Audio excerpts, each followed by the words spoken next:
Hi hello నమస్తే welcome to PSR news. నేను మీ ప్రవళిక. ముందుగా మన పిఎస్ఆర్ ప్రేక్షకులందరికీ ఏరువాక పున్నమి శుభాకాంక్షలు. ఏరువాక పున్నమి రైతుల పండుగ అని ఎందుకంటారో తెలుసా? హిందూ పంచాంగం ప్రకారం ప్రతి ఏటా 12 పూర్ణిమ తిథులు వస్తాయి. అందులో జ్యేష్ఠ పూర్ణిమ లేదా ఏరువాక పున్నమి ఉండే విశిష్టతలేంటి? ఈ పర్వదినాన్ని రైతులు వ్యవసాయ పనులు ఎందుకు ప్రారంభిస్తారు? ఈ వివరాలను ఇప్పుడు తెలుసుకుందాం. హిందూ మత విశ్వాసాల ప్రకారం పౌర్ణమి తిథులలో జ్యేష్ఠ పౌర్ణమికి ఎంతో ప్రాముఖ్యత ఉంది.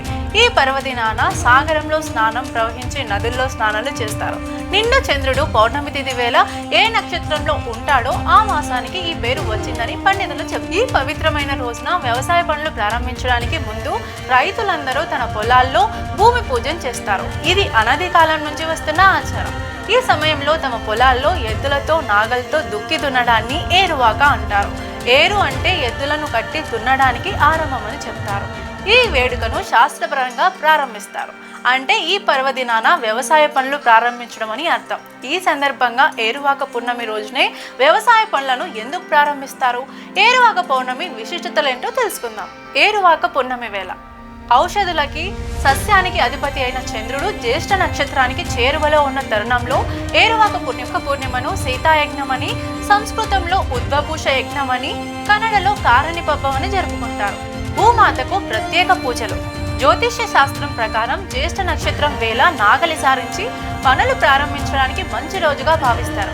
అందుకే వర్ష ఋతువు ప్రారంభం కాగానే రైతులు ఉదయమే ఎడ్లను శుభ్రం చేసి వాటి కొమ్ములను రంగులు పోసి గజ్జెలు, పూలమాలలతో అలంకరించి కట్టె కాడిని ధూపదీప నైవేద్యాలతో పూజిస్తారు.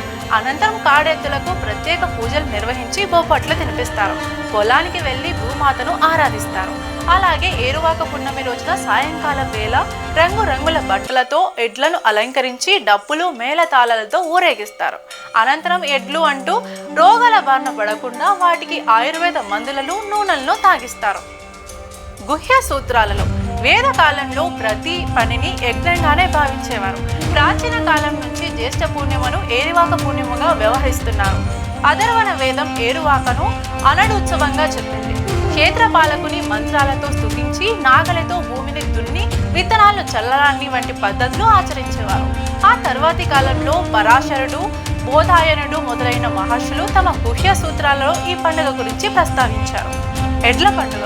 ఏరువాక పున్నమి రోజున రైతులందరూ ఊరి బయటకు వెళ్లి చెర్న కోటాలతో తోరణాలు కట్టి ఎవరికి దొరికిన నారను వారు తీసుకొచ్చి ఎడ్ల మెడలో కడతారు. అనంతరం ఎడ్ల పండుగను ఘనంగా జరుపుకుంటారు.